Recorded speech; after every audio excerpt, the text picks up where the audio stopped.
Então, boa noite a todos.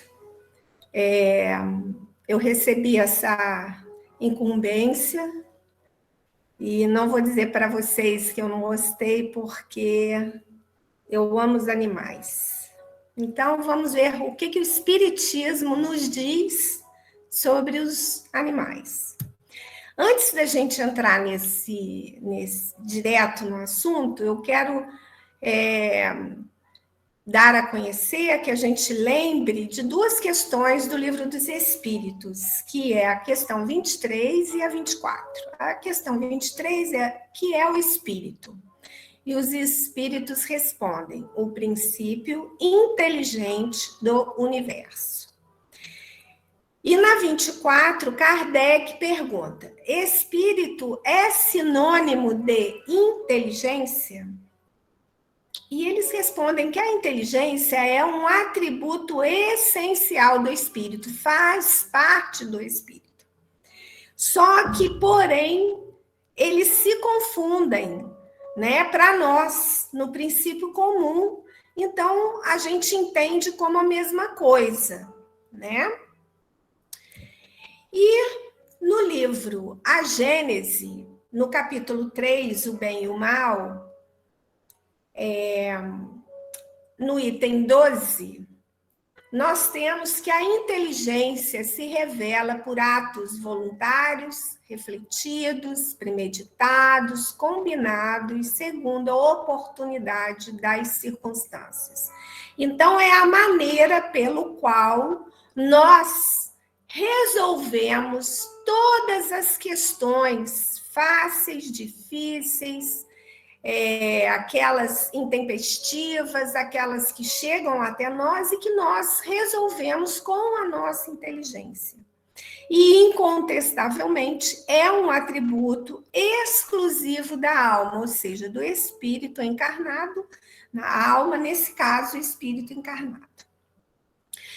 A questão 21, ainda desse mesmo capítulo, a verdadeira vida, tanto no animal quanto a do homem, não está mais no envoltório corporal do que no vestuário. Ela está no princípio inteligente que pré-existe e sobrevive ao corpo. Então, aqui está bem claro que tanto no homem quanto no animal, quando nos despojamos do envoltório material carnal, tanto nós, seres humanos, quanto os animais, a verdadeira vida, ela pré-existe, ela sobrevive ao corpo. Então, nós e os animais sobrevivemos após o desencarne.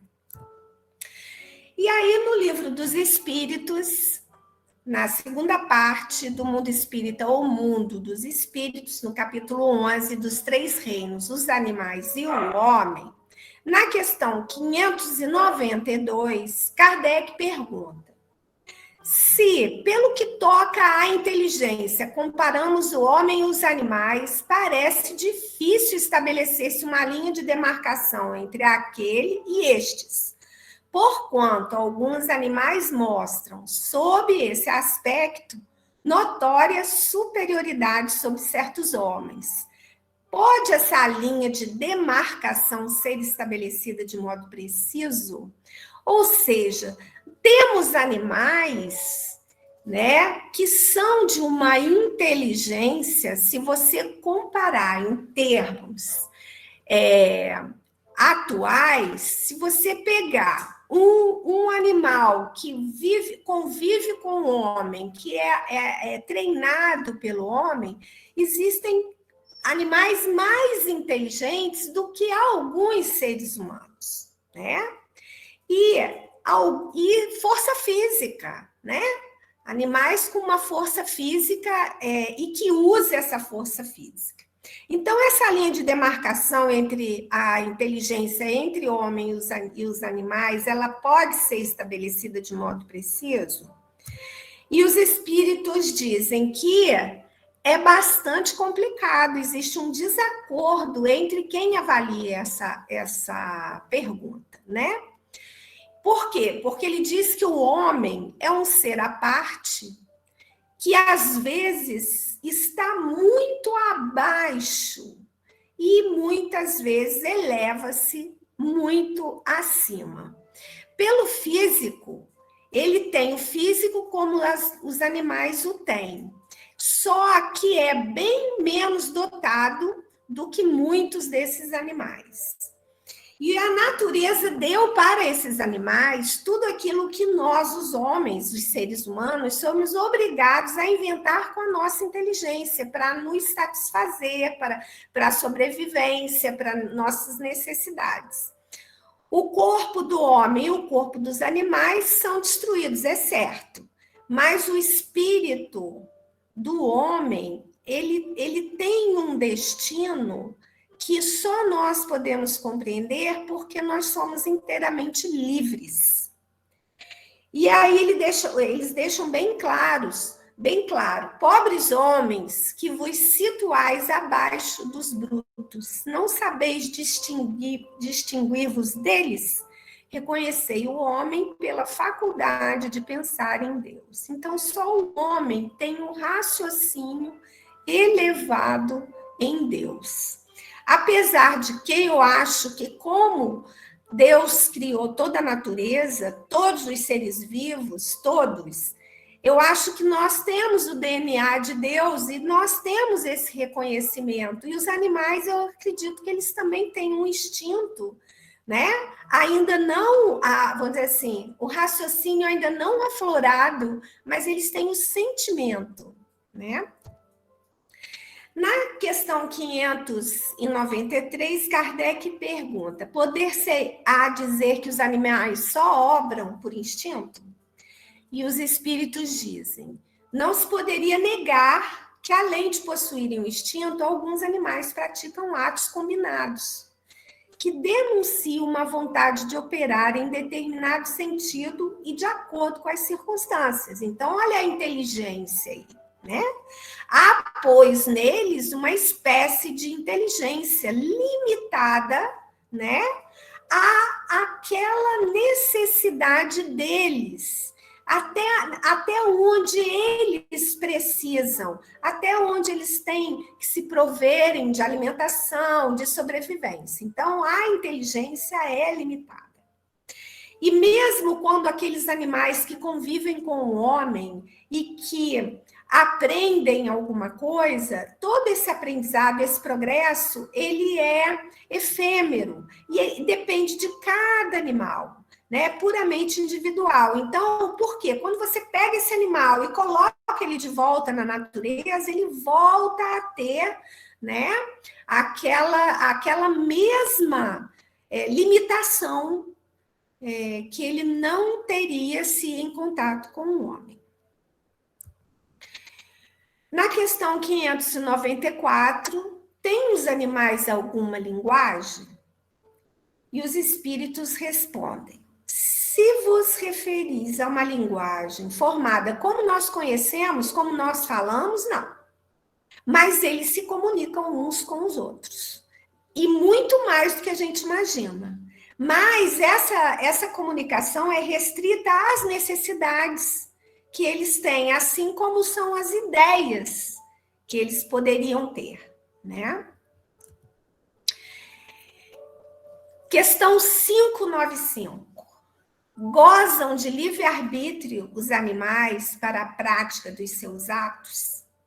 E os espíritos respondem que os animais não são máquinas, né?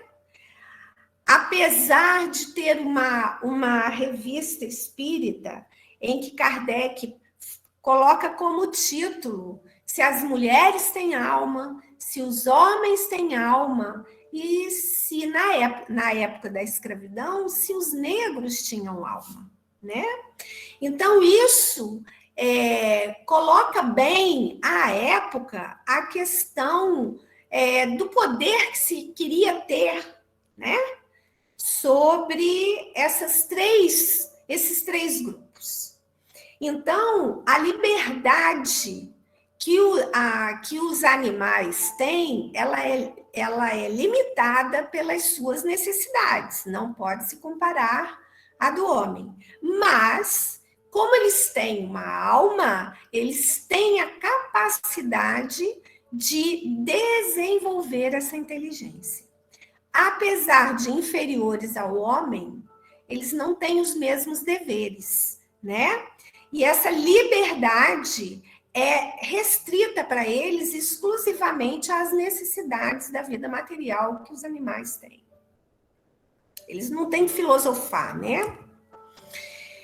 Na questão 596, Kardec pergunta da aptidão que certos animais apresentam para imitar a linguagem dos homens, né? E por que essa aptidão nas aves do que no macaco, né? Por exemplo, e ele está fazendo essa comparação por analogia pelo fato do macaco ter a conformação física mais parecida com a do humano. E os espíritos respondem: origina-se de uma particular conformação dos órgãos vocais, reforçada pelo instinto de imitação. O macaco imita os gestos, algumas aves imitam a voz. 597, a pergunta é: pois que os animais possuem uma inteligência que lhes faculta certa liberdade de ação, haverá neles algum princípio independente da matéria? Sim, há, e que sobrevive ao corpo. E será esse princípio uma alma semelhante à do homem? É também uma alma, né? Dependendo de como se coloca o sentido dessa palavra, mas é inferior à do homem. Entre a alma dos animais e a do homem, distância equivalente a que medeia a alma do homem e a alma de Deus, uma grande distância, né? Na questão 598, após a morte, conserva a alma dos animais a sua individualidade e a consciência de si mesma? Conserva a sua individualidade, mas a consciência do seu eu, não. A vida inteligente lhe permanece em estado latente. A alma dos animais, na questão 599, Kardec pergunta: é dado escolher a espécie de animal em que encarne? Não, pois que lhe falte o livre-arbítrio. Ele ainda não tem raciocínio suficiente para suas escolhas.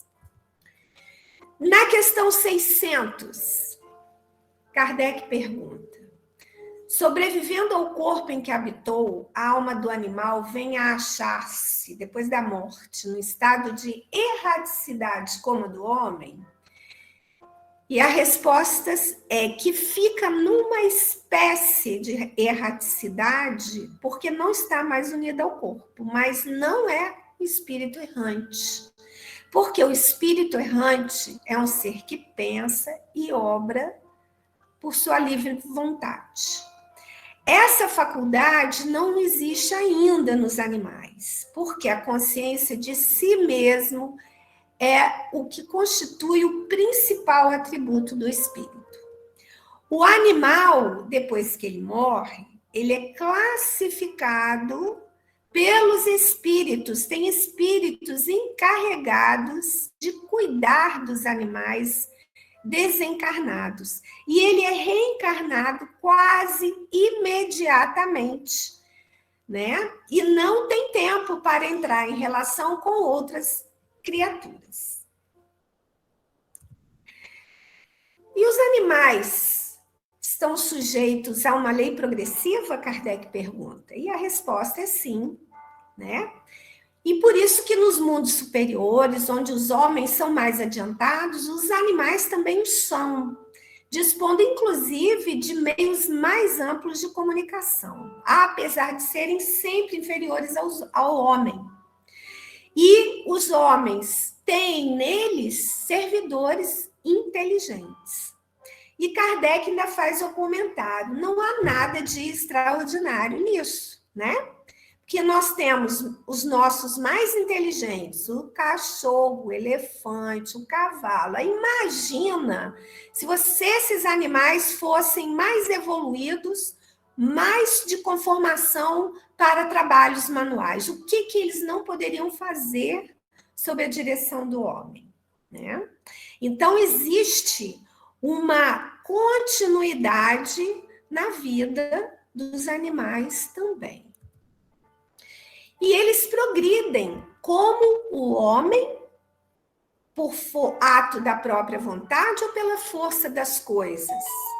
Os espíritos respondem, pela força das coisas. Razão porque não estão sujeitos à expiação. E a 603, Kardec pergunta, nos mundos superiores os animais conhecem a Deus? Não. Porque para eles o homem é como Deus, é um Deus. Como outrora os espíritos eram deuses para o homem. Então, os animais estão numa escala evolutiva, como nós estamos, né? Na 604, pois que os animais, mesmo aqueles mais adiantados, mais aperfeiçoados, né, que existem nos seres, nos mundos superiores, são sempre inferiores ao homem, segue-se, Kardec pergunta, que Deus criou seres intelectuais perpetuamente destinados à inferioridade, o que parece em desacordo com a unidade de vistas e de progresso que todas as obras de Deus revelam. E aí os espíritos respondem. Tudo na natureza se encadeia por elos que ainda não podeis apreender. Assim as coisas parecem difíceis, parece mais complicado, sem aqueles elos, né? Sem aqueles pontos de contato entre os animais e o homem no seu estado atual. E nós nunca chegaremos a compreender até hoje, né? Depois a gente vai aprendendo as coisas. 606, a questão que Kardec pergunta. De onde tiram os animais o princípio inteligente que constitui a alma de natureza especial de que são dotados? Do elemento inteligente universal, que é de onde nós também tiramos, né? De onde tudo que é formado. Então, emanam de um único princípio a inteligência do homem e dos animais? Kardec frisa a pergunta. E a resposta, sem dúvida alguma, porém, no homem, passou por uma elaboração que a coloca acima da que existe no animal. E aí, Leon Denis, no livro Problema do Ser, do Destino e da Dor, no capítulo 36, A Dor, ele tem um pequeno trecho falando sobre os animais. É uma coisa que ninguém entende, já que não existe missão, não existe a questão do livre-arbítrio, não existe a questão do merecimento dos animais, porque eles sofrem. E aí, Leon Denis diz que o sofrimento nos animais é um trabalho de evolução para o princípio de vida que existe neles. Então, pelo sofrimento, ele adquire os primeiros rudimentos de consciência, do mesmo jeito que nós, seres humanos, adquirimos nas reencarnações sucessivas. No livro Gênese da Alma, quem gosta de animal, quem se interessa em saber a questão mais profunda, leia Gênese da Alma, de Caibar Schutel. Ele conta inúmeras histórias de animais. E ele diz no capítulo 39, apelo em favor dos animais, sede bons para com os vossos irmãos inferiores, como desejais que o Pai Celestial vos cerque de carinho e de amor. E essa parte eu achei muito interessante. Sede benevolentes, porque também em comparação aos espíritos divinos, de quem implorais luz e benevolência, sois asnos sujeitos à ação reflexa do bem e do mal. Então, ele foi bem direto. Nós temos que respeitar, nós temos que ser benevolentes com os animais, seres inferiores a nós. Por quê? Nós somos inferiores àqueles espíritos angelicais, aos espíritos divinos. No livro Alvorada do Reino, psicografado pelo Chico, psicografado por Emmanuel através de Chico, tem um capítulo chamado Na Senda de Ascensão, em que Emmanuel diz: o animal caminha para a condição do homem, tanto quanto o homem evolui no encalço do anjo. No reino animal, a consciência, a afeição de crisálida, movimenta-se em todos os tons do instinto no rumo da inteligência, objetivando a conquista da razão sublimada pelo discernimento. Emmanuel também é um poeta, né? Eu sempre achei ele meio bravo, mas ele é um poeta também. E Emmanuel, ainda no livro Emmanuel, né, no capítulo Os Animais, Nossos Parentes Próximos, ele diz: nossos irmãos inferiores, sinto-me à vontade para declarar que todos nós já nos debatemos no seu acanhado círculo evolutivo. São eles os nossos parentes próximos, apesar da teimosia de quantos persistem em não reconhecer. Né?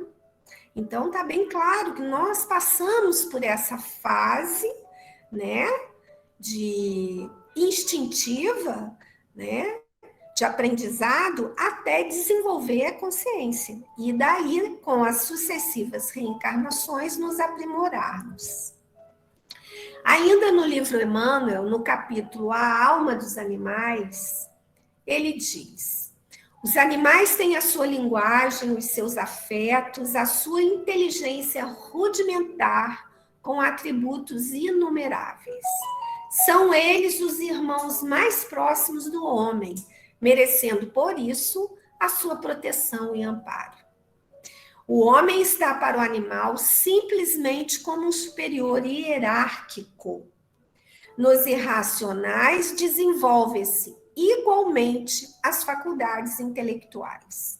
O sentimento de curiosidade é, na maioria deles, altamente avançado, e muitas espécies nos demonstram as suas elevadas qualidades, exemplificando o amor conjugal, como as araras, né, que são monogâmicas, como o casal de ganso, que são monogâmicos, quando um morre, o outro chora, e também não arruma outro parceiro. O sentimento de paternidade, o cuidado que todos têm com a sua prole, com seus filhotes. O amparo ao próximo, não só entre os animais, mas do próprio animal com o ser humano. As faculdades de imitação, como o papagaio, a arara, né? O macaco, o gosto da beleza, né? No livro Diário dos Invisíveis, da Zilda Gama, tem um capítulo Por que sofrem os irracionais?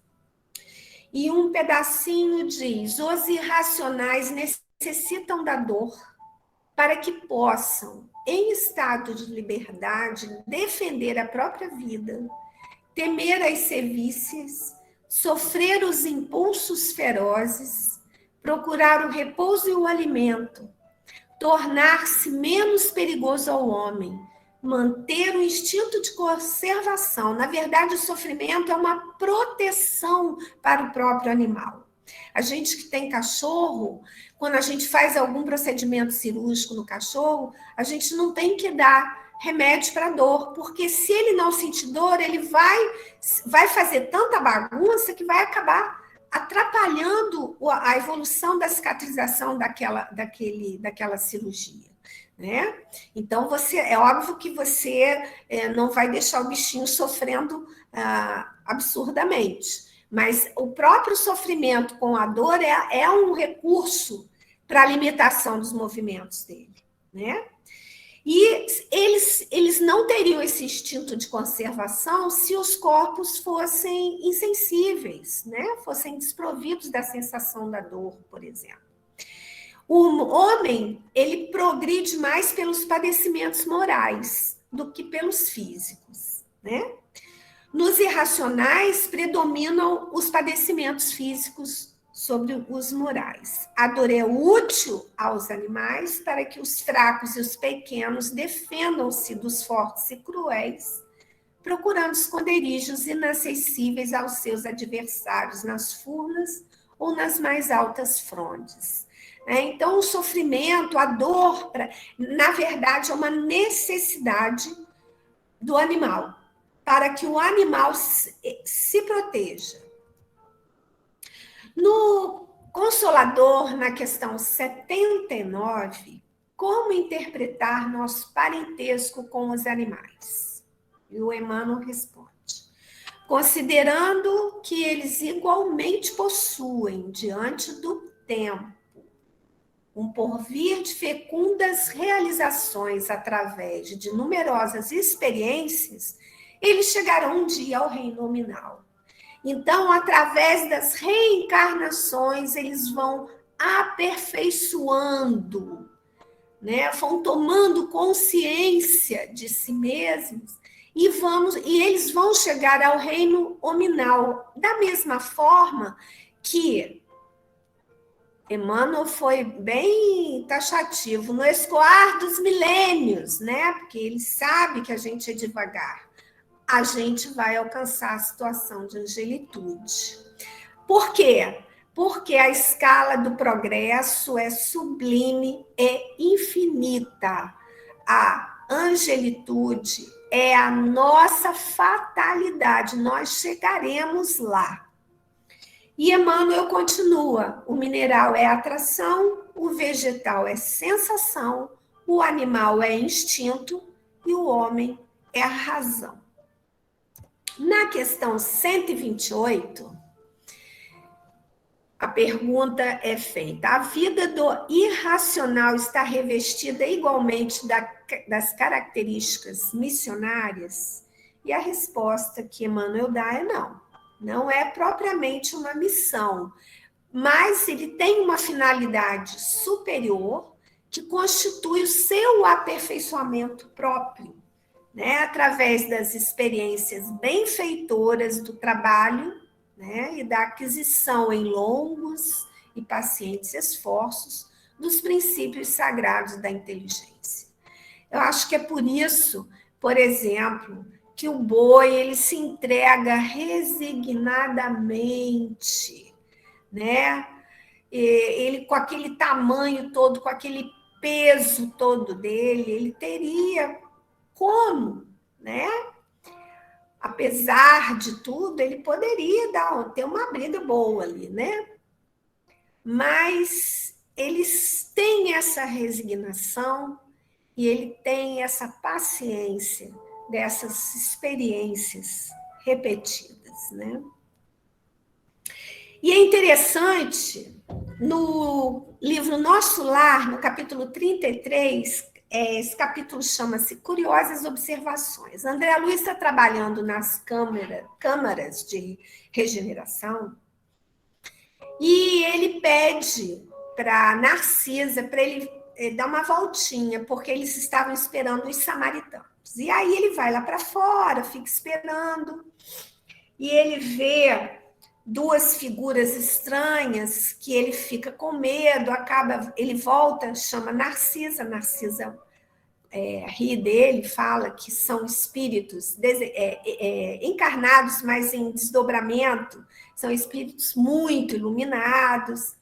E aí ela fica conversando lá com ele, esperando os samaritanos chegarem. E aí eles, quando ela fala assim, olha, eles já estão chegando, e ele ouve uma matilha de cães. Ele fica assustado. Ele, o que é isso? Aí ela fala, né, que existem os animais que ajudam muito, principalmente na zona umbralina. E aí tem um trecho que diz: 6 grandes carros, em formato de diligência, precedidos de matilhas de cães alegres e bulhentos, né? Eram tirados por animais que, mesmo de longe, me pareceram iguais aos muares terrestres, né? Parecia mula. Mas a nota mais interessante eram os grandes bandos de aves de corpo volumoso que voavam a curta distância acima dos carros, produzindo os ruídos singulares. Então, Narcisa conta que os cães facilitam o trabalho. Os muares suportam cargas pacientemente e fornecem calor nas zonas onde se faça necessário. E as aves, que eles chamam de ibis, viajores, são excelentes auxiliares dos samaritanos. Olha só, eles devoram as formas mentais, odiosas e perversas, entrando em luta franca com as trevas umbralinas. Você vê, deve ser umas aves imensas, ó, corpo volumoso, porque o que tem de forma mental odiosa para comer, gente, não, né? E aí, eu achei essa foto linda, porque quando eu olho nos olhos de um animal, eu não vejo um animal, eu vejo um ser vivo, um amigo, uma alma, como todos eles têm, né? E tem um trecho do Chico, aliás, tem inúmeras histórias do Chico, né? E ele é um texto que ele escreveu chamado A Alma dos Animais. Então, ele conta que os animais, diferentemente dos homens, não têm aquele intervalo mais ou menos longo entre uma encarnação e outra. Ele quase que instantaneamente, quando ele desencarna, a alma ou energia vital é atraída magneticamente e por afinidade a mais um processo de reencarnação. Lembrando também que os animais, eles podem voltar, principalmente os cães, eles podem reencarnar e voltarem para os seus antigos donos, né? E aqueles animais que sofrem muito a separação, e a família também, o Chico conta que os espíritos que tomam conta dos animais na espiritualidade, que eles arrumam um cantinho na casa e o cachorro pode ficar até 4 anos, né? Até se desprender, até reencarnar, né? Talvez voltar para aquele dono mesmo. E ele diz que a lei do progresso é um dos princípios fundamentais da doutrina espírita, né? Aí ele diz que o cachorro, por exemplo, pode voltar rapidamente para o dono através de outro que nasce.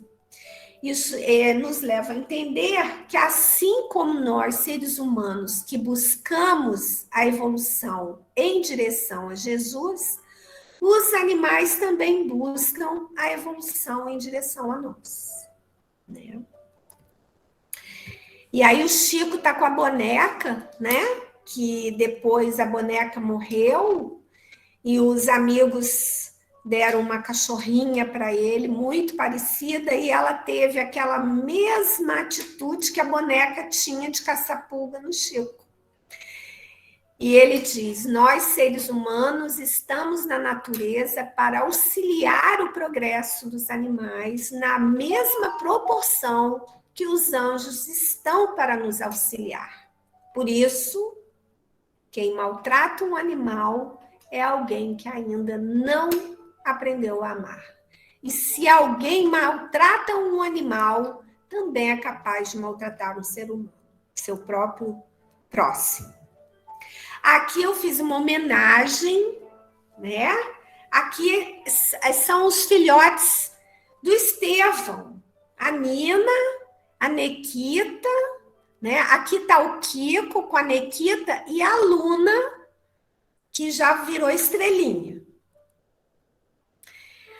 Aqui são os cachorros, os filhotes da Alaide, a Nina, o Luke, a Lili e o Thor também, que já virou estrelinha. Eu não sei se vocês viram, mas em todos os slides anteriores estão os meus cachorros, o cachorro do meu irmão, a Gaia, o papagaio lá de casa, que tem 43 anos. Aqui são as filhotas do Eduardo Knab, a Amora, a Mia, que eu achei esse nome engraçadíssimo, e a Maia, sendo que o Virgílio também tem uma Mia, viu, Eduardo? Ele tem a Sofia, a Mia e o Rurik, que quer dizer pequeno incêndio em armênio. Depois, quando se ele assistir, ele vai ver isso, que eu achei a tradução do nome do gato dele. Aqui são os três da Soninha, a Anne, a Kiara, e ela tem um galo China lindo chamado Vermelhinho, muito bravo, eu também seria muito bravo, porque chamar um galo desse tamanho de vermelhinho, né, tinha que ser pelo menos vermelhão. E por último, né, achei uma imagem de Jesus com as ovelhas, né? Em Mateus 5, versículo 9, bem-aventurados os pacificadores, porque serão chamados filhos de Deus, né? Então, os pacificadores, não só entre os seres humanos, mas aqueles pacificadores também com toda a natureza. Obrigada, fiquem com Deus.